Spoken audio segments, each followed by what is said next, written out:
Now देखिए, these are the last questions on this polynomial which is known as your case based questions, and these all under comes of the competency based questions.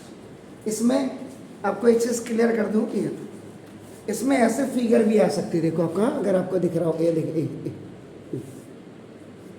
ये ऐसे भी आएंगे आपका, देखो ऐसे भी आएगा, और ये एक क्वेश्चन ऐसे भी आपको आ सकता है आपका नंबर। तो इसमें सबसे पहले तो सॉल्यूशन में क्वेश्चन नंबर 1 का we are doing the solution of now this is the 4√3x² और प्लस 5x और minus 2√3. Oftenly the children they just do the mistakes on these middle term splittings अगर है तो। अब आप देखिएगा ये आपका देखो नंबर ऑफ टर्म्स, अगर आप देखेंगे नंबर ऑफ टर्म्स बिल्कुल पहचान अब आपकी क्लियर होनी चाहिए। ये देखो 3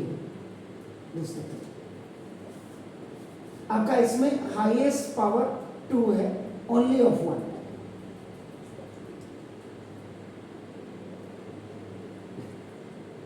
x² हाईएस्ट पावर, ये देखिए बिल्कुल क्लियर है। और इसमें एक आपका नेगेटिव साइन है एंड 2 आपके जो है पॉजिटिव साइन है। लेकिन जो साइन आप देख रहे हैं ये आपका सीक्वेंस में नहीं है।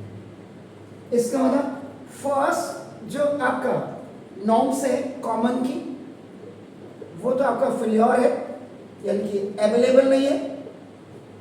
Now you go for the next one, दूसरे नंबर पे आपका ग्रुप आप जो लेते हैं, ग्रुप भी आपका अवेलेबल नहीं है आपका, देखो ना, तो ये भी आपका फेल्योर हो गई।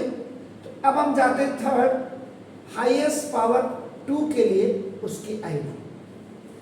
तो हाईएस्ट पावर 2 की आईडी इसमें एक निगेटिव है, इसका मतलब a² minus 2ab और प्लस b²। अगर दिस इज द फॉर्मेट, अगर ये फॉर्मेट है तो ऑल राइट, अदरवाइज आपका इसका मतलब ये भी आपका हो गया कैंसिल। देखिए अब आपको क्लियर ये चीजें समझ आ जानी चाहिए क्वेश्चन को देख करके। इसका मतलब ये जब आईडी नहीं लग पाएंगे तो बाकी तो और कोई आईडी लगेगी नहीं, क्योंकि नंबर ऑफ टर्म्स आपका 3 है। तो बीच में आपका देखो -2ab आना चाहिए, इसके साथ आना चाहिए था x के, जो नहीं है, और ये आपका देखो प्लस होना चाहिए था, ये माइनस, तो ये आईडी भी आपकी कैंसिल हो। अब इसके बाद हाईएस्ट पावर 2 में अब हमारे पास जो नॉर्म्स बचती हैं, that norms is only middle term splitting की बचती है, याद रखिएगा। Is it clear? तो मिडिल टर्म स्प्लिटिंग का मतलब आपका देखो ax² प्लस bx और plus c, this is the standard form. Standard form बार बार में बच्चों को एक ही एक देखो प्रोसीजर कि इसका प्रोसीजर है क्या, जब आपके दिमाग में आ जाएगा तो देखो a into c, bar bar a into c, the coefficient of x² in the constant term you multiply and you please make the product। आपका देखो ना, when this product is prepared or ready with you, then you please factorize it। आप इसको factorize कर दीजिए। When you have done the factorization, जब आपने इसके factorization किया, so now you are getting the factors। आपका देखो ना, and when you received or got the factors, आपको जब factors मिल गए उसके बाद आपको इन factors को you have to adjust by multiply with addition या subtraction and bring, और इन्हीं नंबर से आपका क्या करो आप bx लाइए, और यहाँ पे bx का मतलब आपका देखो प्लस का 5x। अब आपको क्लियर होना चाहिए ये, सुना दो। अब अकॉर्डिंग टू दिस देखो, अब आपका देखो इस, अगर आप इसको देखेंगे तो 4√3 को मल्टीप्लाई करिए, ये देखिए दिस इज 2√3 के साथ, this is a and this is c, got it? So now अब आपका देखो प्रोडक्ट बनाना है a और c। अगर आप देखेंगे a एंड c, तो 4 2 8 एंड √3 कंप्लीट थी, तो आपका हो गया 24। तो प्रोडक्ट आपका आ गया 24। अब इस 24 को आप फैक्टराइज करें, तो ना 2 2 12 2 6 जा 2, 3 जा 3, 1 जा। ये देखिए अब ये आपका सेकेंड वाला फैक्टराइज हो गया आपका नाम देखो this। अब फैक्टराइज होने के बाद आपके जो फैक्टर्स हैं देखो 1 2 2 2 3। अब इसके बाद फोर्थ नंबर पे आपकी एडजस्ट कर लेंगे आप लोग। तो देखो अब आपको लाना है 5x। तो देखो 2 2 जा 4 2 जा 8 और 3 1 जा 3। देखिए तो प्लस के 8 में से आपका देखो प्लस के 8 में से अगर माइनस का 3 आप सब्ट्रैक्ट करेंगे तो प्लस का 5 आएगा जो आपका आ गया है देखो। और प्लस का 8 और माइनस का 3 जब मल्टीप्लाई होंगे तो माइनस का 24 आएगा। साइन देखिए साइन आपका देखो माइनस का आ गया। क्या देखो एक बार ऐड सब्ट्रैक्ट करते हैं, ये आपका बच्चों को बिल्कुल क्लियर होना चाहिए। Either you have to do the add और सब्ट्रैक्ट, और दूसरे टाइम पे आपका मल्टीप्लाइंग करते हैं जिससे पीछे वाला साइन आपका क्लियर आ जाना चाहिए। अब आप बच्चे कहते हैं सर यहाँ तो 2√3 है। यस बेटा 2√3 when it is multiply with 4√3 then what that is coming 24। तो देखो ये -24 का मतलब माइनस प्लस का 4 2 जा 8 √3 कंप्लीट थी तो 24। Got it clear. अब आप कर दो इसका मतलब now you go for the next one then 4√3x square। अब आप करो इसके साथ आप ले लीजिएगा प्लस का 8x और माइनस का 3x और माइनस 2√3। 8x में से 3x गया ये देखो आ गया प्लस माइनस का प्लस और प्लस माइनस मल्टीप्लाई हो गया माइनस हो गया। अब देखो ये 3 टर्म्स है। Now we have made the number of terms 4 बन गए। तो 4 बन गए तो ये देखिए सारी चीजें आपके पास यही है। तो देखो ना ग्रुप या पेयर आप इसमें लेकर के ग्रुप और पेयर बनाइए और ग्रुप और पेयर के बाद आपका देखो you have to make the common. अब आपका देखो 8 का मतलब 4 2 जा हो गया देखो तो 4 4 दोनों में common x least power common देखो 4x आपका कॉमन है 4 ऑलरेडी है x। अब देखो यहाँ बचा √3x 4√3 जा और x जा x श्योर ना दो प्लस ये देखो आपका 2 देख रहे हैं। अब ये 3 को देखो आप क्या लिख सकते हैं √3 × √3 देखो तो √3 दोनों में आपका क्या आप कॉमन ले लीजिएगा। If the first binomial is coming positive second आपका ऑटोमेटिकली पॉजिटिव आएगा माइनस देखो आपका तो सीधा सीधा आप यू क्लोज योर आईज और सेम लिख दीजिए आपका देखो ना √3x + 2 व्हाई क्योंकि माइनस प्लस का माइनस √3 कंप्लीट 3 और माइनस प्लस का माइनस 2√3 ये देखिए sure. So now see for common ये देखिए ये आपका आ गया तो ना देखो √3x + 2 और आपका देखो 4x और माइनस √3।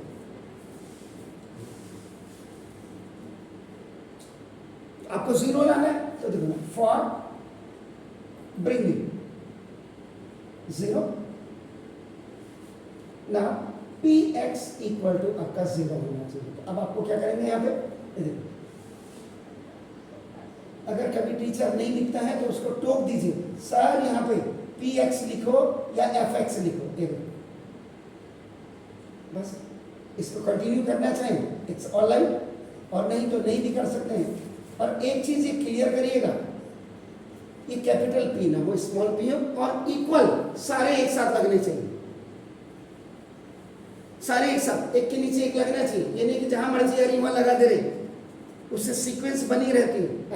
तो ना अभी तो ना फॉर ब्रिंग या नाउ फॉर zeros ये now px is equal to now 0 करिए तो देखो अब आपका देखो √3x + 2 px की देखो मैं ये पूरा लिख देंगे एंड आपका देखो 4x माइनस आपका √3 और इक्वल टू 0 एक बार लिख ए if √3x + 2 इक्वल टू 0 तो √3x इक्वल टू -2 तो therefore x is equal to -2 upon √3। ये प्लस इधर जाएगा तो minus and this is the coefficient of x √3x का कोफिशिएंट है। ऐसे दूसरी value if 4x - √3 equal to 0 तो आपका देखो 4x इज इक्वल टू √3। अब देखो ये उधर जाएगा and you have to find out तो therefore you have to find out the value of x is equal to 4 √3 तो therefore x has to zeros आपका 1 इज प्लस तो पहले लिख दीजिएगा 4/√3 और माइनस के बाद को लीजिएगा जबरदस्ती। तो ये आपका जो कॉम्पिटेंसी बेस का जो आपका केस बेस्ड क्वेश्चन था, ये आपका एक क्वेश्चन ऐसे भी आ सकता है आपका। तो पहले आप इसको कर लीजिएगा, फिर इसी में आपका अब देखिए इसी में लिखिएगा इन दिस ग्राफ। अब दूसरा क्वेश्चन, इसका सॉल्यूशन भी मैं यहीं पे कर दे रहा हूं, अगर आपकी ये समझ में आ गया हो तो solution number 2। In this graph, इस ग्राफ में हाउ मेनी जीरोस आपका देखो, हाउ मेनी जीरोस आपका नाम आर दियर आपका देखो। अब ये देखो यहाँ पे एक्चुअल में ये क्लियर नहीं दिख रहा है, लेकिन मुझे जो लग रहा है देखो ये एक्चुअल में यहाँ आपका एक्स एक्सिस है, ये देखिए, और ये आपका देखो एक्स बार एक्सिस है, ये यहाँ वाई है और ये यहाँ वाई बार एक्सिस है, और ये आपका 0 0 है। किताब लिखने वाले भी कई बार गलती कर देते हैं आपका नाम सिंपल।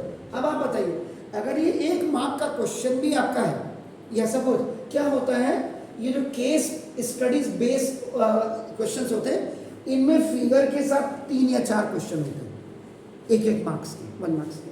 अगर सपोज के लिए जैसे ही मैंने 2 ही लिए हैं, in this graph how many zeros are there for the polynomial, तो आपको क्या लग रहा है जी, कितना है, how many zeros are there 2, yes. अब आप क्या करेंगे, देखो सिंस, ये देखो आप लिखेंगे द ग्राफ, देखो ये क्लियर लिखना, अभी मैं बता रहा हूं, पहले देखो ये ग्राफ। अब देखो ये आपका एक्स एक्सिस एक्स बार, ये वाई और ये वाई, ये 0 0 है। देखो ये जो आपका आ रहा है, देखो आपका दिस कितनी कट रहा है ये आपका ना, ये चीज देखना है आपने। देखो तो ना since the graph intersect x axis at 2 places, ये आपका थोड़ा सा यहाँ पे ये ऐसे है आपका, देखो लेकिन हमने यहाँ पे देखना है axis at 2 places, so it has 2 zeros, इसके 2 zeros। तो पहला तो आपका ये हो गया आपका ना, देखो 0 जब पॉलिनोमियल आपके कितने हो गए, 2 हो गए। अब दूसरा इसका देखो, find the 2 zeros in the above graph, तो वो 2 जीरो कौन कौन से हैं आपके नाम, तो नाम बी, तो नाम the 2 zeros of this polynomial आपका देखो, पॉलिनोमियल px आपका देखो आर एक ही -2 और एक आपका देखो p4, जहां पे कट रहे हैं वो आपके इसके जीरोस हो जाएंगे। Is it clear, fine. तो ये चैप्टर आपका कंप्लीट। अब मैं फर्स्ट चैप्टर में आपका आ जाता हूँ, प्लीज डू इट।